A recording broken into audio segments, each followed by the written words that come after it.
And here I'm back with a video lecture।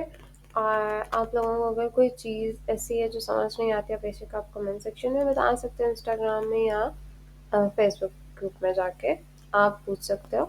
With that आज हमारा topic है simple machines, pendulum and elasticity. Simple machines आज क्योंकि हमने मेजरली डिस्कस करना है लेवर्स को, तो हम लेवर्स से पहले कुछ बेसिक डेफिनेशंस को डिस्कस कर लेते हैं जो यहाँ पे उन्होंने आपको बताएंगे। ठीक है, तो मेजरली आपके पास सिंपल मशीन सबसे पहले हमने आज डिस्कस करना है, जिसको स्टार्ट करना है।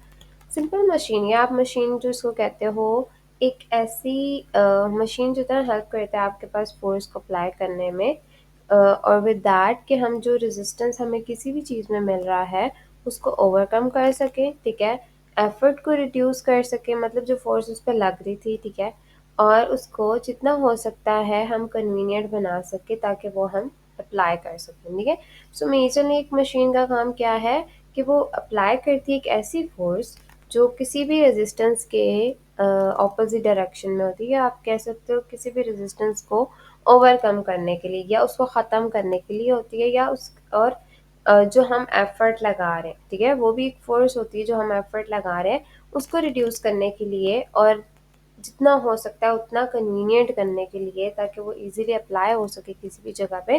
मशीन ऐसी चीज़ को कहते हैं। ठीक है, कॉमन एग्जांपल आपके पास आगे लेवर्स, पुलिस, जो हम डेली लिविंग्स में यूज़ करते हैं, बॉडी ह्यूमन बॉडी में भी यूज़ होते हैं मूवमेंट को परफॉर्म कराने के लिए। ठीक है, सो मेजरली आपके पास ये बताया गया है कि आपके पास सिंपल मशीन्स होती क्या। ठीक है, तो सिंपल मशीन की बात होगी है हमारे पास, ये इस तरह से होती है कि हमें क्या क्या चाहिए। मेजरली लिवर, पुलिस की एग्जांपल आपको दे दी गई है।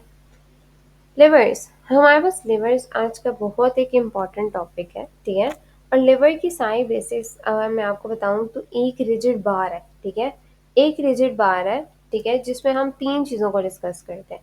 फल्क्रम, जिसको हम एफ से डिनोट करते हैं, effort which is denoted by E, and weight which is denoted by W. अगर मैं आपको एक सिंपल सी, हम डिस्कस करने से पहले हम एक पिक्चर को देख लेते हैं। ठीक है, हमारे पास ये पिक्चर है थ्री क्लासेस लिवर की। ठीक है, थ्री क्लासेस में आपको सिर्फ अभी यहाँ पे ये देखना है कि ये हमारे पास क्या है, फल्क्रम। फल्क्रम एक ऐसे पॉइंट को कहा जाता है जो हमारे पास बेसिकली फिक्स्ड होता है। ठीक है, जो हमारे पास फिक्स पॉइंट है, जो capable of movement about a fix point, जिस फिक्स पॉइंट पे मूवमेंट परफॉर्म होनी है, that is called as fulcrum. ठीक है, मतलब ये मूव नहीं करेगा। ठीक है, बाकी दोनों चीजें इधर उधर होंगी, पर ये एक फिक्स पॉइंट होता है किसी भी चीज के ऊपर। ठीक है, अब ये हो गया फल्क्रम। सेकेंड वन आपके पास आ जाते हैं एफर्ट। ठीक है, सेकेंड पॉइंट क्या आ रहा है आपके पास, सेकेंड पॉइंट आ रहा है आपके पास effort. Work is done when a force or effort applied at one point on the lever। ठीक है, सो effort क्या है आपके पास कि जहाँ पे आपके पास कोई भी ऐसा पॉइंट जहाँ पे कोई फोर्स एक्ट करिए, जहाँ पे आपको कोई काम करवाना है, वहाँ पे आप एफर्ट लगाते हो। ठीक है, और एफर्ट जो होती है मेजरली काम करती है आपके पास किसी भी चीज़ को मूव कराने में, और इसकी एक स्पेसिफिक डायरेक्शन, क्योंकि हमने जिस डायरेक्शन में काम करवाना है उस डायरेक्शन में, मतलब एक ऐसी फोर्स जो जिस डायरेक्शन में आप काम करवाना चाह रहे हो उस डायरेक्शन में लग रही हो, और acts upon another force on weight. ठीक है, मतलब ऑपोजिट डायरेक्शन में, मतलब ये हो सकता है कि वेट को आपने मूव कराना है अगर किसी भी डायरेक्शन में, तो हमारे पास हम एफर्ट को लगाते हैं। ठीक है, ताकि हमारे पास एक जगह से दूसरी जगह वो चीज़ मूव कर जाए। ठीक है, तो यहाँ पे आपको क्या बताया गया कि मेजरली आपको यहाँ पे लोड की तरह, मतलब वेट को लोड की तरह बताया। ठीक है, यहाँ पे उन्होंने लोड से नोट किया, आपकी बुक में वेट लिखा हुआ है। तो लोड बेसिकली एक ऐसी चीज़ होगी जिसके ऊपर हम काम कर रहे होंगे। ठीक है, मतलब जिस चीज़ को आपने मूव कराना है, जिस चीज़ को एक जगह से दूसरी जगह पे लेके जाना है, जो भी है। ठीक है, और एफर्ट वो है जो आप लगा रहे हो उस चीज़ को मूव कराने के लिए, और फल्क्रम वो एक फिक्स पॉइंट है जो हमारे पास प्रेजेंट है, जो उस चीज़ को वहां से मूव कराने में हेल्प आउट कर रहा है। ठीक है, ये हमारे पास होता है लिवर। ठीक है, इन ए थ्री डिफरेंट पॉइंट्स। ठीक है, हमने कहा तीन चीजें हैं लिवर में। सबसे पहली चीज क्या थी, fulcrum, second one was the effort, and third one was the weight. ठीक है, इसके साथ साथ आप डिस्कस करते हो एफर्ट्स आर्म और वेट्स आर्म को। एफर्ट्स आर्म और वेट्स आर्म बेसिकली वो एरिया होता है जितना फलक्रम के बीच में दोनों में डिस्टेंस है। फॉर एग्जाम्पल मैं आपको कहती हूँ कि यहाँ से ये फलक्रम है और यहाँ से ये लोड के बीच में जो एरिया है ये बेसिकली वेट आर्म है, ठीक है। मतलब आप यहाँ से अगर यहाँ से एरिया लेते हो, ठीक है, यहाँ से और फलक्रम के इस पॉइंट तक डिस्टेंस मेजर करते हो तो क्या हमारे पास आ जाता है वेट आर्म। फिर यहाँ से आप एफर्ट आर्म तक जब वेट मेजर करते हो तो आपके पास, सॉरी, डिस्टेंस मेजर करते हो तो आपके पास आ जाता है एफर्ट आर्म, ठीक है। सो मेजरली आपको मैंने टर्म्स क्लियर कर दी कि हमने क्या क्या डिस्कस करना है, ठीक है। तो अब हम देखते हैं कि हमारे पास तीनों टाइप्स में हमने डिस्कस करना है क्या, ठीक है, मतलब तीनों चीज़ें हैं क्या। सबसे पहले इन अ body, a liver is presented by a bone which is capable of movement about a fulcrum formed at the articulating surfaces of the joint. The effort which works the liver is supplied by the force of muscular weight applied at the point of insertion to the bone, ठीक है। अच्छा, हम इस bone की example से ना पहले liver की टाइप्स को डिस्कस करते हैं क्योंकि बोन की एग्जांपल जो होंगी ना वो थोड़ी सी आपके लिए चीज़ें कॉम्प्लेक्स कर देगी, ठीक है। सो उससे पहले हम देखते हैं कि तीनों टाइप्स क्या हैं, ठीक है। बस आप ये याद करो कि ह्यूमन बॉडी में जो बोन होती है ना वो लिवर है, ठीक है, जो यहाँ पे इन्होंने बताया आपको। बोन जो है वो act as a lever, joint में फलक्रम है, ठीक है। क्योंकि हमने रिजिड बार का था ना लिवर को, और लिवर में 3 पॉइंट्स हमने बता दिए, तो उस रिजिड बार को बोन कह दिया, ठीक है। जॉइंट को उन्होंने कहा फलक्रम क्योंकि ये फिक्स पॉइंट होता है। मसल की कॉन्ट्रैक्शन जो होती है वो एफर्ट है, और वेट उन्होंने कहा आपकी बॉडी का कि वो आपके पास क्या है, is either the body part centre of gravity और एक्सटर्नल ऑब्जेक्ट, ठीक है। या तो आपका वेट हो सकता है कि कोई एक्सटर्नल ऑब्जेक्ट आपकी बॉडी के ऊपर आ रहा है, या बॉडी के जो अपना सेंटर ऑफ ग्रेविटी है, या जो बॉडी का अपना वेट है वो आ रहा है, ठीक है, उस बॉडी पार्ट का सेंटर ऑफ ग्रेविटी या वेट, ठीक है। जब सेंटर ऑफ ग्रेविटी का हम पहले डिस्कस कर चुके तो यहाँ पे हम इतनी टेन में नहीं जाएंगे, ठीक है। सो ये चारों चीज़ें आपके पास आगे, bone, joint, muscular contraction, weight जो हमारे पास आ गई, ये सारी चीज़ें क्या आ गई आपके पास बेसिकली। अब आपके पास ह्यूमन बॉडी में क्या क्या चीज़ें कैसे एक्ट कर रही हैं, ठीक है। Bone, liver, joint, fulcrum, muscular contraction, effort, और वेट जो है वो कोई भी एक्सटर्नल ऑब्जेक्ट भी हो सकता है और आपकी बॉडी का पार्ट इटसेल्फ भी हो सकता है, ठीक है। सो हमारे पास 3 टाइप्स या 3 ऑर्डर्स होते हैं लिवर के, या 3 क्लासेस होती हैं लिवर की, ठीक है। 3 क्लासेस और क्लासेस को ना बेसिकली इनकी रिलेटिव पोजीशंस, मतलब फलक्रम, एफर्ट और वेट के जिस जिस जगह पे जो जो पोजीशन है उसकी बेसिस पे डिवाइड किया, जैसे भी हमने पिक्चर में भी देखा तीनों की पोजीशन डिफरेंट है, ठीक है। फॉर एग्जांपल अगर फलक्रम आपके पास इन अ मिडल एक्ट कर रहा है, ठीक है, तो आपके पास लोड एक साइड पे, एफर्ट एक साइड पे, ठीक है। तो आपके पास क्या हो गया, एक साइड पे एफर्ट अप्लाई हो रही है और उसकी भी डाउनवर्ड डायरेक्शन है, लोड तो वैसे ही डाउनवर्ड डायरेक्शन क्योंकि लोड एक एक्ट कर रहा है। तो ये एज अ सीजर है, ठीक है, एज अ सीजर, या आप कह सकते हो कि सीसॉ की एग्जांपल है, ठीक है। सो आपके पास लेवर की बेसिक चीज़ ये आ रही है, एक तरफ लोड दूसरी तरफ एफर्ट, जब ये दोनों हमारे पास दो ऑपोजिट डायरेक्शन में लग रहे हैं, विद दैट बीच में फलक्रम, जैसे आपके पास सीसॉ होता है ना, इटसेल्फ सीसॉ भी इसी की एग्जांपल है फर्स्ट क्लास की, और आपके पास सीजर भी इसी की एग्जांपल है, ठीक है। क्योंकि हम अभी, मैंने आपको ये कहा ह्यूमन बॉडी में डिस्कस नहीं कर रहे, हम अभी डेली लिविंग्स में डिस्कस कर रहे हैं, नॉन लिविंग थिंग्स में, ठीक है। अब ये आ गया आपके पास पहली एग्जांपल, ठीक है। अब आप एग्जांपल के अंदर देखो, लोड क्या है, जहाँ से आप काट रहे हो, ठीक है, कोई ऑब्जेक्ट होगा, ठीक है, जाहिर सी बात आपने इस पे लोड डाला। एफर्ट आप कहाँ से डाल रहे थे, क्योंकि आपने यहाँ से सीजर को होल्ड किया हुआ था, ठीक है, तो इस रीजन से आपने होल्ड किया तो आपके फोर्स यहाँ से लग रही थी। लोड क्या हुआ, आपने वहां पे डाला ताकि वो सीजर का जो जो आपके एफर्ट लगी उसने लोड क्रिएट किया, और वो लोड जो है बेसिकली उसने किसी कपड़े को काटने में काम किया। हम दूसरी एक पिक्चर देखते हैं, ठीक है, जिसमें हम देखेंगे कि लाइक अब यहाँ पे कैसे कर है। ये आपको नजर आ रहा है क्लास 1 लिवर, ठीक है, फोर्स भी लोड भी। अब ये ऐसे ही है, एक तरफ से लोड है तो एक तरफ से फोर्स, मैं फोर्स एक साइड पे मैं हूँ, एक साइड पे मेरी दोस्त बैठी है। अब मैं क्या करूंगी कि एक साइड पे मैंने फोर्स लगाई तो उसका जो लोड होगा वो, जाहिर सी बात है, वो लोड उस चीज को मूव नहीं करने देगा अगर हमारे पास दोनों बैलेंस्ड है। थोड़ी सी भी चीज़ इम्बैलेंस होगी तो हमारे पास ऊपर नीचे होगा, ठीक है। लेकिन जब बैलेंस्ड है तो मेजरली हमारे पास, क्योंकि दोनों की डायरेक्शन डाउनवर्ड है, तो वो इतना प्रॉपरली मूव नहीं करने देगा, ठीक है। सो मेजरली आपके पास क्या आ गई क्लास 1 के, आपके पास fulcrum is between the effort and weight, ठीक है। तो एफर्ट और वेट के बीच में जब आपके पास फुलक्रम है तो क्लास 1 आएगी। It may be situated centrally or towards either the effort or the weight. Consequently, the efforts and the weights are maybe equal or one may exceed the other in length, ठीक है। सो majorly between होना चाहिए, ठीक है। इसमें ये हो सकता है कि थोड़ी बहुत आप ये कह सकते हो कि कोई आर्म ज़्यादा या छोटा बड़ा हो सकता है, कि लाइक ये छोटा हो सकता है या ये छोटा हो सकता है, लेकिन मेजरली आपके पास जो सारा कॉन्सेप्ट है वो ये है कि इन बिटवीन, दोनों चीज़ों के बिटवीन, जो वेट और आपके पास एफर्ट है उनके बिटवीन होना चाहिए, ठीक है। सेकंड हम देखते हैं क्या है। सेकंड में क्या है कि मिडल में अब आपके पास आ गया लोड, ठीक है। एफर्ट है लग रही है आपके पास ऑपोजिट डायरेक्शन में, और भी आपके पास एक कॉर्नर में फुलक्रम, एक कॉर्नर में एफर्ट, और लोड आ गया अब इन बिटवीन, ठीक है।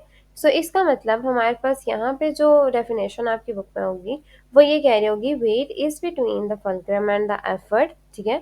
अब ये हमारे पास क्या आ गया, सेकेंड ऑर्डर। तो हमारे पास फर्स्ट ऑर्डर में हमने कहा था कि हमारे पास क्या बीच में आ रहा था, फोर्स, ठीक है। फोर्स या आप क्या कह रहे, सॉरी फलक्रम, फलक्रम जो था वो हमारे पास बिटवीन में मतलब इन बिटवीन आ रहा था दोनों के। अब यहाँ पे वेट आ रहा है फलक्रम और एफर्ट के बीच में, तो effort arm must therefore always exceeds the weight arm. अब यहाँ पे जो एक टर्म ये लग रही है ना कि यहाँ पे इनको मस्ट एक्सीड होना चाहिए, मतलब एफर्ट आर्म ज़्यादा होना चाहिए as compare to weight arm, ठीक है। वेट आर्म से ज़्यादा एफर्ट आर्म होना चाहिए। तो इसका मतलब आपको पता चल रहा है कि हम एफर्ट आर्म क्या कहते हैं, फलक्रम और एफर्ट के बीच का डिस्टेंस, और वेट आर्म को हम क्या कह रहे थे, वेट और फलक्रम के। तो अगर आप यहाँ से डिस्टेंस लेते हो यहाँ से लेके यहाँ तक एफर्ट आर्म का, तो जाहिर सी बात है वो लंबा होगा। तो इसके ऊपर जो मेजर कंडीशन लग रही है कि ये इसका डिस्टेंस ज़्यादा है और जो लोड और फलक्रम के बीच का डिस्टेंस है वो कम है। तो मेजरली आपके पास सिंपल सी टर्म्स में दोनों में ये बात आ रही है।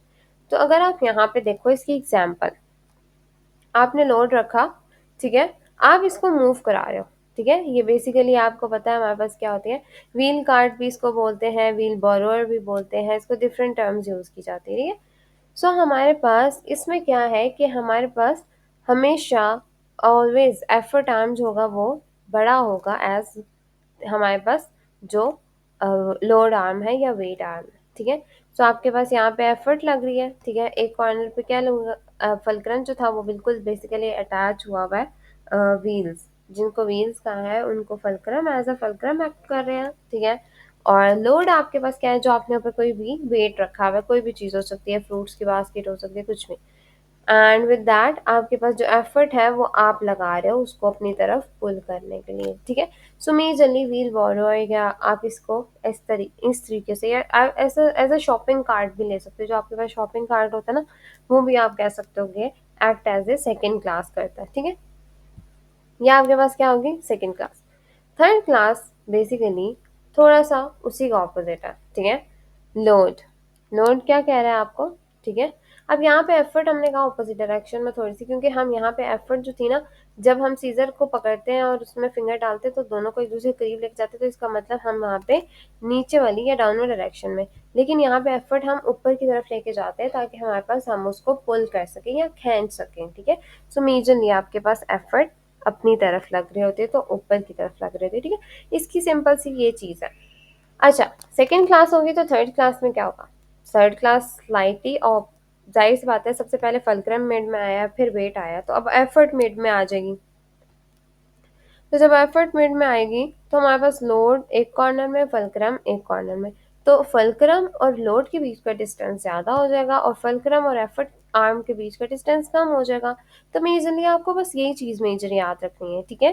तो हमारे पास अब यहाँ पे कौन सी एक मेजर कंडीशन एक्ट होनी चाहिए, वो ये कि फलक्रम और लोड का जो डिस्टेंस है वो हमेशा ज़्यादा होना चाहिए, मतलब फलक्रम और लोड का डिस्टेंस, मतलब ये क्या है, वेट आर्म है, ठीक है। फलक्रम और लोड का डिस्टेंस या फलक्रम और वेट का डिस्टेंस क्या होगा, वेट आर्म था, और फलक्रम और एफर्ट का डिस्टेंस क्या था, एफर्ट आर्म था।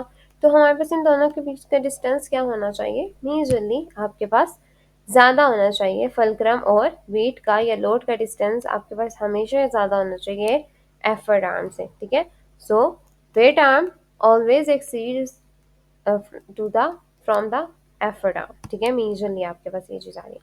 अब इसमें आपके पास एग्जांपल सिंपल सी आपको वही दी गई है कि आप ट्वीजर्स को या ह्यूमन आर्म अगर लिफ्ट करवाते हो आप उस तरह से, या आप डिफरेंट तरह से आप डिफरेंट एग्जांपल्स देते हो, ठीक है। अब ये मेजरली क्या है, ये वो टूल है ना जिससे आप बेसिकली गार्डनिंग करते हो, ठीक है। आपने क्या किया कि आपने बेसिकली मिट्टी को हटाया और फिर आपने बेसिकली डिफरेंट क्या किए। अब इसको सिंपल सी टर्म्स में अगर मैं कहूँ तो गार्डनर्स यूज़ करते हैं, या आप ये कहते हो कि जो आपके पास घर में माली होते हैं, या वो जो आपके पास मेजरली आपके सारे लॉन को और इस इन एरियाज़ को, या आप कहते हो जो आपके पास डिफरेंट एरियाज है, हर बंदे के घर में एक डिफरेंट प्रॉपर एरिया होता है, तो वहाँ की केयर करने के लिए आप यूज़ कर रहे होते हो, ताकि आप वहाँ पे एक प्लांट्स का, एक ग्रीनरी का प्रॉपर सिनेरियो क्रिएट कर सको, ठीक है। सो मेजरली फलक्रम इसलिए यूज़ हो रहा है कि फलक्रम को हम एफर्ट आर्म कैसे, अब फलक्रम है क्या हमारे पास, जहाँ से मैंने फिक्स्ड है वो फिक्स्ड है क्योंकि वहाँ पे मूव नहीं कर रहा। एफर्ट क्या है, जो मैं उसको मूव कराने में लगाऊंगी, जो मैं मट्टी को वहां से हटाने में लगाऊंगी, ठीक है, तो वो इस एरिया के थ्रू मेरे पास आएगी। लोड क्या है कि वहां से जहां से मैं मट्टी हटा रही हूँ वो मुझे एक वेट फील हो रहा है, ठीक है, तो मेजरली वहां पे लोड प्रेजेंट है, तो वहां पे लोड है एफर्ट मिड में और फलक्रम एट द कॉर्नर, और फिर हम क्या करेंगे उसको मूव कराने में काम करेंगे। इसी तरह से अगर एक और एग्जांपल आपको सिंपल सी बताऊं, तो हमारे पास जो ट्विजर्स आप यूज़ करते हो उसमें मेजरली यही होता है कि ट्विजर का एक एंड जो है जिससे आप होल्ड करते हो वो एज अ फुलक्रम यूज़ हो रहा है, जहाँ से आप ट्विच करते हो वहाँ पे आप वेट लगा रहे हो और फोर्स लगा रहे हो, और जैसे ही आप उसको पुल करने की कोशिश करते हो तो वहाँ पे आपको एक रेजिस्टेंस, एक लोड सा फील होता है, तो वो मेजरली आपके पास क्या है, as a fulcrum, sorry as a load act कर रहा है। तो ये हमारे पास आ जाती है थर्ड क्लास, ठीक है। सो आपको आइडिया होगा कि तीनों क्लासेस का मेजरली डिफरेंस क्या है, ठीक है। तीनों क्लासेस का क्या डिफरेंस है या तीनों ऑर्डर्स का, सबसे पहले में हमारे पास एफर्ट मिड में आ रही थी, सॉरी फुलक्रम मिड में आ रहा था, फिर आपके पास वेट मिड में आया, फिर आपके पास एफर्ट मिड में आई, ठीक है। तो आपने ये चीज़ इस तरीके से याद करनी है, तो आपको याद करनी ईजी हो जाएगी। बस आपने ये याद रखना है, पहले वाले में फुलक्रम मिड में आया, ठीक है, फिर फुलक्रम दोनों साइडों में रहेगा, फिर सेकंड वाले में लोड मिड में आएगा और थर्ड वाले में एफर्ट, ठीक है। और ये आपको लाइक बहुत हेल्पफुल होता है अगर आप डायग्रामेटिकली इसको याद करोगे, और डायग्रामेटिकली ही आप बेसिकली पेपर में लिख के आओगे, क्योंकि आप जब ह्यूमन बॉडी के ऊपर देखोगे तो आपको ये ईजी हो जाएगा जब आप लिवर की सिंपल क्लासेस को ईजिली एक्सप्लेन कर लेते हो, ठीक है। तीनों ऑर्डर्स देख लिए। मैकेनिकल एडवांटेज आपके पास, इसमें हम एक टर्म यूज़ करते हैं, आप एक टर्म यूज़ कर सकते हो जो मैंने अभी आपको बताया भी, कि लाइक हमारे पास ये इसका एडवांटेज है, ये इसका एडवांटेज है, तो वो basically as a act as a mechanical advantage होता है, ठीक है। तो हमारे पास मैकेनिकल डिसएडवांटेज क्या होता है कि weight arm is always longer. जैसे एडवांटेज की बात की कि ratio of weight to effort, ठीक है, मतलब वो रेशियो कि वेट और एफर्ट की क्या है, मतलब रेशियो है ना, दोनों की डिवीजन है, सिंपल सी बात है, तो वो उसका मैकेनिकल एडवांटेज है। जैसे फर्स्ट ऑर्डर लिवर का क्या है, when fulcrum is closer to the weight, ठीक है। सेकेंड ऑर्डर में क्या है, in all second order levers, ठीक है, मतलब आप ये कहते हो in first order levers when the fulcrum is closer to the weight, तो वो हमारे पास मैकेनिकल एडवांटेज अचीव हो जाता है हमें। इन सेकंड ऑर्डर लिवर्स में हमारे पास मतलब सारा ही मैकेनिकली एडवांटेज जो होता है, क्योंकि हमारे पास मेजरली हम देख ही ऐसे रहे हैं कि हमारे पास डिसएडवांटेज क्या है कि तब होते हैं जब फर्स्ट ऑर्डर लिवर में फुलक्रम जो है वो एफर्ट आर्म के करीब हो, ठीक है, या एफर्ट के करीब हो, और थर्ड में हमारे पास होता ही डिसएडवांटेज है। तो आपने मैकेनिकली एडवांटेज डिसएडवांटेज को देखना है कि वेट, ठीक है, वेट टू एफर्ट, या आप ये कह सकते हो the efficacy of the force in relation to the lever is dependent upon two factors, the force and the weight. मैं आपको सिंपल सी टर्म में बता रही थी कि फोर्स, वेट और एफर्ट का जो बेसिकली काम है ना वो क्या है। अगर स्टेट ऑफ इक्विलिब्रियम में दोनों को देखते हो 10-10 kg है, ठीक है, तो मेजरली आप क्या है इसमें स्टेट ऑफ इक्विलिब्रियम में आप रख रहे हो, ठीक है। अब जरा सी भी चीज़ ऊपर नीचे है, लाइक 10 to 20 हुई है, ठीक है, या आप कहते हो कि यहाँ पे 5 kg है, ये 10 kg है, तो इस एरिया में क्या आ गया, मैकेनिकल एडवांटेज आ गया, ठीक है। तो मैकेनिकल एडवांटेज क्या है, वेट इंटू एफर्ट। सो वेट अगर 10 है और एफर्ट 5 है, तो इसके मतलब फिर भी at the end mechanical advantage क्या आ रहा है आपके पास, 5 आ रहा है। तो ये बेसिकली आपके पास एग्जांपल आ रही है सिंपल सी कि मैकेनिकल एडवांटेज फाइंड आउट करने की, ठीक है। सो आपके पास जब एफर्ट ज़्यादा और जितनी ज़्यादा आप सॉरी जितना ज़्यादा वेट है उसके उतनी ही एफर्ट भी लग रही है, तो यूजुअली आपके पास चीज़ आ रही है लाइक उसके अकॉर्डिंग, ठीक है। 5 अगर 5 kg एफर्ट लगा रहे हो उस 10 kg वेट को यूज़ करने के लिए, दैट मीन्स आपके पास कुछ ना कुछ मैकेनिकल एडवांटेज है, लेकिन आप एफर्ट इतनी लगाई जा रहे लेकिन उसका वेट जो लोड है वो मूव ही नहीं कर रहा। लाइक अगर इसको ऑपोजिट कर दो, यहाँ पे मैं 10 kg करती हूँ और यहाँ पे मैं 10 kg करती हूँ, यहाँ पे मैं 20 कर रही हूँ, सॉरी यहाँ पे मैं 10 कर रही हूँ, यहाँ पे 5 कर रही हूँ, तो अगर 5 मैं कहती हूँ वेट है और 10 है, तो ये पॉइंट्स में आंसर है, दैट मीन्स मैकेनिकल एडवांटेज नहीं है, ये शायद माइनस में चला जाएगा आंसर। तो मेरे ख्याल में यहाँ पे मैकेनिकल एडवांटेज नहीं है, डिसएडवांटेज है। तो आपके पास मेजरली आपको इस चीज़ को समझना है कि मैकेनिकल एडवांटेज बहुत एक इम्पॉर्टेंट टर्म है और आपको यूज़ करना है, आनी चाहिए, ठीक है। और इस मैकेनिकल एडवांटेज को आपको पता होना चाहिए। फिर ये मेजरली चीज़ थी कि हमारे पास हमने आज डिस्कस करने थे ऑर्डर ऑफ लेवर्स को, ठीक है। लाइक 3 ऑर्डर्स हमने डिस्कस किए और ऑर्डर लेवर इटसेल्फ क्या था। अगर कोई चीज़ समझ नहीं आई तो आप बेशक कमेंट सेक्शन में आप मुझसे पूछ सकते हो, और अगर आपको हैंड रिटन लेक्चर चाहिए लेवर्स के ऊपर तो हम उसके भी कोशिश करेंगे, ठीक है। So the product of force, effort और weight and its perpendicular distance from the fulcrum, जैसे मूवमेंट आर्म जिसको कहते हैं, या मूवमेंट ऑफ फोर्स, या जिसको टॉर्क आप कहते हो, ठीक है। Torque is equals to force into distance, ठीक है। ये एक मेजर चीज रह गई थी कि हमारे पास मूवमेंट क्या है, या मूवमेंट ऑफ फोर्स जिसको टॉर्क कहते हो, वो फोर्स और डिस्टेंस है। जब आप इन दोनों का इन दोनों की बेसिकली प्रोडक्ट लेते हो, दोनों का एक कंबाइन इफेक्ट लेते हो, that is called as movement of force या टॉर्क, ठीक है। सो मेजरली आपके पास सारी चीजें ये आज हमने डिस्कस करनी थी, हमने डिस्कस करनी। Thanks for watching. अगर कोई चीज़ समझ नहीं आए तो कमेंट सेक्शन में पूछ सकते हो, और फिर हम इन लेवर्स ऑफ द बॉडी को हम नेक्स्ट लेक्चर में डिस्कस करेंगे। और आपके पास यहाँ पे वो सारी चीज़ें एक्सप्लेन की गई हैं, ठीक है। जो मैकेनिकल डिसएडवांटेज मैंने आपको कहा कि हमारे पास कौन सी फर्स्ट ऑर्डर में किस टर्म में थी और थर्ड ऑर्डर में आपके पास क्या है, ये आपको चीज़ें मेजरली आपको याद रखनी है, ठीक है। जितना हो सकता है आप करो और इसको याद रखो। और इसके साथ साथ हम नेक्स्ट में लेवल्स ऑफ द बॉडी को डिस्कस करेंगे, जिसको हम डिटेल में डिस्कस करेंगे इन तीनों क्लासेस को। So thanks for watching. अगर कोई चीज़ समझ नहीं है तो कमेंट सेक्शन में आप पूछ सकते हो।